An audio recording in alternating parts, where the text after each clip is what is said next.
So hi guys, இன்றைக்கி சிதம்பரத்தில் இருக்க நெக்ஸ்ட் டே. ஸோ காலையிலே டீ காஃபிலாம் போட்டுட்டாங்க. யாருக்கு என்னென்ன ரஸ்க்கு பிஸ்கட்ஸ் பிடிக்குமோ எல்லாம் எடுத்து சாப்பிட்டாச்சு.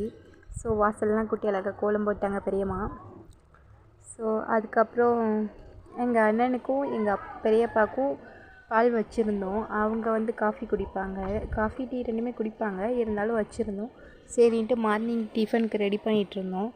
ஸோ இன்றைக்கி பெரியம்மா பூரி குருமா பண்ணலான் இருந்தாங்க. ஸோ பூரிக்கிழங்குக்கு தேவையான உருளைக்கிழங்குலாம் வாங்க அண்ணனை அனுப்பிச்சிருந்தாங்க. ஸோ அப்படியே அவங்க வாங்கிட்டு வரத்துக்குள்ளே நம்ம மாவு ரெடி பண்ணிடலான்ட்டு தான் எடுத்துகிட்டு போனேன். ஸோ ஓகேன்ட்டு எடுத்தாச்சு. ஸோ அதெல்லாம் போட்டபடியே கிடந்துச்சு வீட்டில். ஸோ சரின்ட்டு எல்லாத்தையும் பெருக்கிடலான்ட்டு தான் அப்படியே எடுத்து பாய் படுக்க எல்லாமே அப்படியே இருந்துச்சு. சரின்ட்டு தொடப்பத்தை எடுத்துட்டு நான் வந்துட்டேன். சரின்ட்டு இருக்கிற மேட்லாம் எடுத்து போட்டுட்டு பெருக்க ஆரம்பிச்சிட்டோம். சரின்னு அண்ணன் ரூமில் பார்த்தா அவன் இன்னும் தூங்கிட்டு தான் இருந்துச்சு. அதுக்கப்புறம் இன்னொரு அண்ணன் சரின்ட்டு விட்டாச்சு. அங்கே பெரியம்மா சமைச்சிட்ருந்தாங்க. ஸோ எங்கள் பாட்டியும் ஹெல்ப் பண்ணிகிட்டு இருந்தாங்க. ஸோ அதோட குருமா வைக்க தேவையான எல்லாமே பண்ணிகிட்டு இருந்தாங்க, பூரிக்கிழங்குக்கு தேவையானது.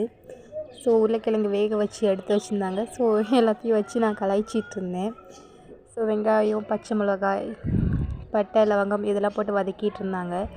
அங்கே எங்கள் பாட்டி அழகாக பூரி சுடுறேன்ட்டு பூரிக்கு மேக் பண்ணிகிட்டு இருந்தாங்க, பூரி அந்த மாவு பேஸ்ட். ஸோ எங்கள் பெரியம்மா அதை சொன்னாங்க, இது மாதிரி மீனை இதில் போட்டு வச்சுருந்தா அது உயிர் வருமா. ஸோ அதனால் ஃப்ரிட்ஜில் வச்சுருந்த மீனை இது மாதிரி எடுத்து போட்டு வச்சுருந்தாங்கோ. சரின்ட்டு அவங்க எல்லாம் பண்ணிகிட்டு இருந்தாங்க. அதோட எங்கள் பெரியப்பா மார்க்கெட்டில் இந்த மஷ்ரூம் வாங்கிட்டு வந்தாங்களாம். ஸோ எங்கள் பெரியம்மாவுக்கு பண்ண தெரியல, என்னை பண்ணி கொடுக்க சொல்லி அவ்வளோ பண்ணிகிட்டு இருந்தாங்க. சரின்ட்டு அதையும் குக்கரில் போட்டு வேக வச்சுருந்தேன்.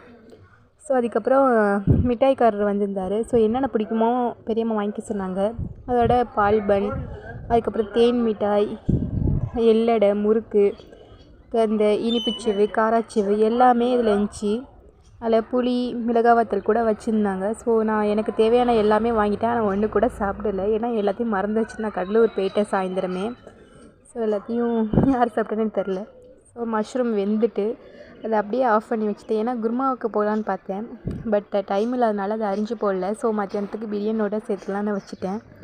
அதுக்குள்ளே எங்கள் பெரியப்பா கேட்டுகிட்டே இருந்தாங்க, இது மாதிரி எங்கள் மஷ்ரூம் போட்டியான்ட்டு. ஏன்னா அவர் ஆசைப்பட்டு வாங்கிட்டு வந்தார். அந்த டைமில் பூரிக்கிழங்குக்கு தேவையானதெல்லாம் பண்ணிட்டாங்க. பெரியம்மா அப்போ தான் ஃபஸ்ட்டு போய் போட்டாங்க. சரின்ட்டு பூரி போட்டுட்ருக்கட்டுன்ட்டு பூரிக்கிழங்கு எல்லாமே பண்ணிகிட்டு இருந்தாங்க. ஸோ பூரி போட்டுட்ருந்ததை வீடியோ எடுத்துகிட்டு இருந்தேன். அவங்களும் நல்லா போஸ் காட்டி போட்டுட்ருந்தாங்க. ஸோ எல்லாத்தையும் எடுத்து வச்சு வீட்டில் அண்ணன், நான், அம்மா, பெரியப்பா எல்லாமே சாப்பிட்டாச்சு. ஸோ வாசலில் அந்த ஃப்ளார் நான் அங்கே பார்த்தேன், பெரியம்மா பறித்து கேட்டேன். அதோட எங்கள் அண்ணன் பறித்து கொடுத்தான். சரின்ட்டு பெரியம்மாட்ட கொடுத்தேன். அழகாக இருந்துச்சு, ரோஸ் மாதிரி, பட்டன் ரோஸ் மாதிரி அழகாக இருந்துச்சு. ஸோ பெரியம்மா ஒரு ஸ்டில் வைக்க சொன்னேன். அவங்க அழகாக போஸ் கொடுத்துட்டு இருந்தாங்க. ஸோ க்யூட்டாக இருக்காங்கல்ல. அப்புறம் வடை மாவு கொஞ்சம் இருந்துச்சு, அதில் அப்படியே எங்கள் பாட்டி போண்டா மாதிரி போட்டு எடுத்துக்கிட்டாங்க. ஸோ அந்த டைமில் கொஞ்சம் ஹீட்டாக இருக்குன்ட்டு கொஞ்சம் தயிர் போட்டு கலந்து குடித்தாச்சு. அப்புறம் மத்தியானத்துக்கு அண்ணன் கிர்னி பழம் வாங்கிட்டு வந்திருந்தான். ஸோ அதை அரிஞ்சு தான் ஜூஸ் போட ஆரம்பிச்சிட்டேன். அங்கே கொஞ்சம் நைட்டு ஊற வச்சுருந்தேன் பாதாம், அதை கொஞ்சம் பார்த்தேன், இப்போ தான் ஊறிஞ்சி. சரின்ட்டு அதையே எடுத்து வச்சுருந்தேன். ஸோ இந்த கிர்னி பழத்தை அப்படியே பேற்றி எடுத்துகிட்டு கொஞ்சம் அதை பாதியாக அரிஞ்சு விதையெல்லாம் எடுத்துகிட்டு அப்புறம் கொஞ்சமாக பேத்து எடுத்துக்கிட்டு அதுக்கப்புறம் அதை குட்டி குட்டியாக அரிஞ்சு போட்டுக்கிட்டோம். அரிஞ்சு ஜூஸ் போடலான்ட்டு. ஏன்னா எங்கள் அண்ணனுக்கு ரொம்ப பிடிக்கும் அது. ஆனால் எங்கள் அண்ணன் குடிக்கவே இல்லை, ஏன்னா ஒரு பழம் தான் பஞ்சா, எல்லாம் காயாக இருந்துச்சான், கிர்னி பழம் விற்கலன்ட்டு. அந்த ஒரு பழம் தான் இருக்கனால அண்ணன் தயிரோடு ஏஞ்சி போயிட்டான். நாங்கள் அப்புறம் மோர் குடிச்சிட்டு அப்புறம் இந்த ஜூஸ் பேக் பண்ணிகிட்டு இருந்தோம். ஸோ எல்லாத்தையும் கட் பண்ணி அந்த ஜூஸ் மேக்கரில் போட்டாச்சு. இன்னும் ஒரு பாதி பழம் இருந்துச்சு, அதையும் போட்டுட்டு நம்மளுக்கு எவ்வளோ சர்க்கரை தேவையோ அது எல்லா சர்க்கரையும் அதில் போட்டுட்டு இதை பறைக்க வேண்டியது தான். நான் ஒரு 4 ஸ்பூன் போட்டேன், ஏன்னா அது போதுன்ட்டு. அப்போ தண்ணி ஊற்ற மறந்துட்டேன். சரி லாஸ்ட்டாக தான் தண்ணி ஊற்றினேன். அதோட நல்லா கிரைண்ட் பண்ணிக்கணும். நான் கொஞ்சம் திட்டாக அரைச்சிருந்தேன், ஊற்றின பிறகு தான் பார்த்தேன். ஸோ யாருக்கும் தெரியாமல் அப்படியே அதை கையால் எடுத்து சாப்பிட்டுட்டேன். ஸோ ஃப்ரீசரில் வச்சுட்டு அது கொஞ்சம் நேரத்துக்கு அப்புறம் எடுத்துகிட்டு வந்துட்டேன். ஸோ எங்கள் அண்ணன் மார்னிங் சாப்பிட மாட்டான். ஸோ அவனுக்கு கொடுக்கலான்னு நினச்சி தான் நான் பண்ணேன், ஆனால் அவனும் சாப்பிடலை. சரின்ட்டு நாங்களே சாப்பிட்டுட்டு அதோட அண்ணன் சிக்கன், மட்டன்லாம் வாங்கிட்டு வந்திருந்தான். ஸோ அதோட பெரியம்மா பிரியாணி போட்டுடலாம் அப்படின்ட்டு போட்டுட்ருந்தாங்க. ஸோ பட்டை, கிராம்பு, முந்திரி, ரைசின்ஸ், அப்புறம் ஆனியன், பச்சை மிளகா, பட்டை, கிராம்பு எல்லாத்தையும் போட்டு நெய் ஊற்றி வதக்கிட்டு இருந்தாங்க. அது ஒரு 10 நிமிஷம் வதங்கணும்னு சொல்லி வதங்கிட்டே இருந்தாங்க. ஸோ இந்த கேப்பில் எங்கள் அண்ணன்ட்ட அவ்வளோ சொன்னேன், ஒரு ஜூஸ் ஆச்சு குடின்ட்டு. வேணாம் பாப்பா நீ குடின்னு என்கிட்ட தான் கொடுத்துச்சு. ஸோ குடிக்கவே இல்லை. அந்த டைமில் நாங்கள் எங்களுக்கு தேவையான இதெல்லாம் பண்ணிகிட்ருந்தோம். சிக்கன் கிரேவி பண்ணுறதுக்கு, அப்புறம் மஷ்ரூம் பண்ணுறதுக்கு, அப்புறம் என் அண்ணன் என்கிட்டே கொடுத்து எல்லாத்தையும் குடிக்க சொல்லிட்டான். ஸோ எங்களுக்கு தேவையானது அளவுக்கு எல்லோரும் குடிச்சிட்டு, ஒரு கிட்னி பழம் தான். ஸோ எல்லாத்தையும் குடித்தாச்சு. அப்புறம் அம்மா மேக் பண்ணிகிட்டு இருந்தாங்க பிரியாணிக்கு. ஸோ நாங்கள் இன்றைக்கி மத்தியானமே ஊருக்கு கிளம்பணும் கடலூருக்கு. ஸோ நாங்களும் எங்கள் துணி இதெல்லாம் வாஷிங் மிஷினில் போட்டிருந்தோம். வேறு அது என்னாச்சுன்னு தெரியலை, போய் பார்த்துட்டு வரலான்ட்டு நான் போயிட்டேன். பாவம் அம்மா தனியாகவே மேக் பண்ணிகிட்டு இருந்தாங்க பிரியாணி. சரி, பாட்டி பக்கத்தில் தான் இருந்தாங்க, அவங்க க்ளீன் பண்ணி கொடுக்குறதுக்கு இதுக்கெல்லாம் இருந்தாங்க. ஸோ சிம்பிளாக முடிச்சுக்கலான்ட்டு தான் பிரியாணி, சிக்கன் கிரேவி, அப்புறம் மஷ்ரூம் ஃப்ரை, அப்புறம் ஆனியன் ரைத்தா, மாம்பழம். அதோட அத்தை எப்படின்னா என்னோட தாய் மாமாவோட மாமி வந்திருந்தாங்க பசங்களெலாம் கூட்டிகிட்டு. ஸோ அவங்களுக்கு ஏதோ பிரச்சனை போல், 2 பேரும் கொஞ்சம் லேட்டாக வந்தாங்க. எப்படின்னா மாமா எங்களோட வந்துட்டாங்க, மாமி கொஞ்சம் லேட்டாக வந்தாங்க. ஸோ லேட்டாக வரவும் அவங்கள இன்றைக்கி சனிக்கிழமையா, அதனால் அவங்க சாப்பிட்லன்ட்டு அவங்களுக்கும் தனியாக பெரியம்மாவோட சமைச்சாங்க. ஒயிட் ரைஸ் வடித்து புளிக்குழம்பு மாதிரி மாங்காய், முருங்கைக்காலாம் போட்டு புளிக்குழம்பு வச்சு, அப்புறம் அவங்களுக்கு கொஞ்சம் தனியாக தொட்டுக்க பண்ணாங்க வெஜிடேபிள்ஸ் போட்டு. ஸோ அதை நான் எடுக்கலை, ஏன்னா நம்மளுக்கு தான் வெஜ்ஜுக்கும் நமக்கு ஆகாது, அதனால் நான் எடுக்கலை ஒன்றும். அதோட அத்தை மட்டும் தான் சாப்பிட்டாங்க. ஸோ மாமாலாம் இதான் மாமா பசங்க எல்லாருமே இதான் சாப்பிட்டோம். அந்த ரைஸ் அப்படியே மீந்துட்டு. ஸோ இந்த பிரியாணியில் அதுக்கப்புறம் அது 10 நிமிஷம் வதங்கின பிறகு இஞ்சி பூண்டு பேஸ்ட்டு போட்டு அது பச்சை வாடை போகிற வரைக்கும் வதக்கணும் நல்லா. அதுவும் நல்லா வதங்கிட்ட பிறகு தான் நம்ம சேர்க்க வேண்டியதெல்லாம் சேர்க்கணும். ஸோ எனக்கு பிரியாணி பண்ணுவாங்க வீட்டில். ஸோ நான் எதாவது பார்த்ததில்ல, எங்கள் பெரியம்மா பண்ணுறனால ரொம்ப நேரம் இன்னும் பார்த்துட்ருந்தேன். அப்புறம் தக்காளி போட்டுக்கிட்டாங்க, வதக்கிட்டு இருந்தாங்க. அப்படியே என்னையை வதக்க சொல்லிவிட்டு அவங்க போயிட்டாங்க, சிக்கனை பார்த்துட்டு வரேன்ட்டு. சரி ஓகேன்ட்டு நானும் கொஞ்சம் நேரம் வதக்கிற மாதிரி சீனா போடுவோம்னு வதக்கிட்டு இருந்தேன். ஸோ அப்போ தான் ஜூஸை குடித்து முடித்தோம்.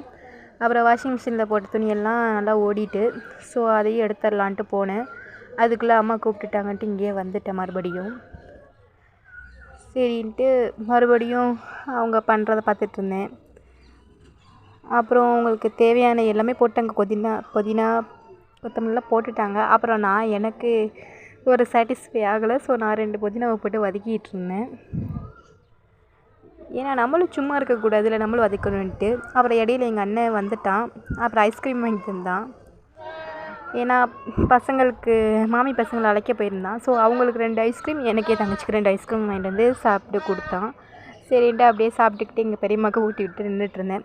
அந்த டைமில் பெரியம்மா சிக்கன்லாம் போட்டுட்டாங்க. ஸோ அதுக்கப்புறம் மிளகு, சீரகம்லாம் இதை கிரைண்ட் பண்ணி என்கிட்ட தான் கேட்டாங்க. ஏன்னா அது பவுட்ராக்கி போட்டால் இன்னும் கொஞ்சம் நல்லாயிருக்கும், பவுட்ரோட போடுறத விட இப்படி பண்ணால் நல்லாயிருக்கும், 2த்தையும் ஒன்றா போட்டுன்ட்டு கேட்டாங்க. ஸோ அந்த டைமில் மஞ்சத்தூள், அப்புறம் காரத்தூள் இதெல்லாம் போட்டு வதக்கிட்டு இருந்தாங்க. சரின்ட்டு நானும் கிரைண்ட் பண்ணிட்டு வரேன்ட்டு போயிட்டேன். அப்போ தயிர் ஊற்றுனா சிக்கன் சாஃப்ட் ஆகுமா, சரின்ட்டு ஊற்றுனாங்க. சரிங்கம்மா நானும் பண்ணுங்க, எப்படின்னா நான் ஃபஸ்ட் டைம் ஊரில் லைவாக பார்க்குறனால சரி பண்ணுங்க நான் பார்க்குறேன், ஏன்னா என்னையும் ஏமாத்துறாங்களா என்னென்னு வேறு தெரியல. சரி ஓகே பண்ணிகிட்டு இருந்தாங்க. ஸோ இன்னும் 2 பேர் பார்த்த வச்சு மாமிக்கு தேவையான இதுவும் பண்ணிட்டாங்க. வெறும் ஒயிட் ரைஸ் வடித்தாங்க, ரசம், ஒயிட் ரைஸ்க்கு. அடுத்தது நான் கிரைண்ட் பண்ண பவுட்ரு, காரத்தூள், உப்பு எல்லாம் போட்டுட்டாங்க. மாமிக்கும் என்னென்ன தேவையோ அந்த குழம்புக்கு தேவையானதெல்லாம் அரிஞ்சு வச்சுருந்தாங்க. ஸோ அதோட அரிசி போட்டு தண்ணி ஊற்றி வச்சுட்டாங்க. ஸோ அது கொதிக்கட்டும்னு. ஸோ இந்த டைமில் நான் துணியை எடுத்துகிட்டு போய் மாடியில் காயப்படலான்னு எடுத்துகிட்டு போனேன். பட் செம வெயில், அதோட நான் இப்படியே வச்சுட்டு போயிட்டேன். அதோடய தங்கச்சி காயப்போட்டா. ஸோ சாப்பிட ரெடி ஆகிட்டோம். இந்த பாருங்கள், இதான் எங்கள் ஃபேமிலி. சரின்ட்டு சாப்பிட்டுட்டு இருந்தோம். அப்புறம் சாப்பிட்டுட்டு கொஞ்சம் கூலாக இருக்க விட்டுன்னு கொக்கோலா அண்ணன் வாங்கிட்டு வந்துச்சு, பொமெட்டோ குடிச்சிட்டு அப்படியே ஊருக்கு கிளம்பியாச்சு. ஸோ எங்கள் அண்ணன் தான் மறுபடியும் எங்களை விட வந்துச்சு.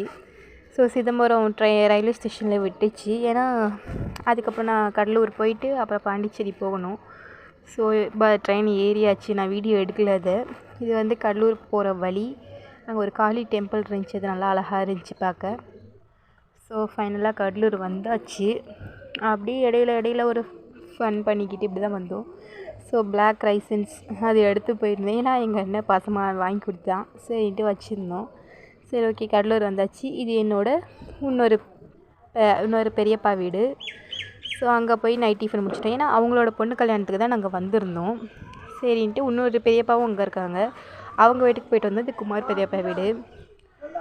ஸோ எங்கள் அண்ணன், அது பெரியம்மா, எங்கள் அண்ணி இவங்கெல்லாம் இருந்தாங்க. சரின்னு ஓகேன்னு பார்த்தாச்சு. இது எங்கள் அண்ணனோட காரு. இது செல்வம் அண்ணா. இவங்களுக்கு ஒரு 5 வருஷத்துக்கு முன்னாடியே மேரேஜ் ஆகிட்டுன்னு நினைக்கிறேன், ஏன்னா அப்போ நாங்கள் போயிருந்தோம். ஸோ இது எங்கள் அண்ணன் வீடு.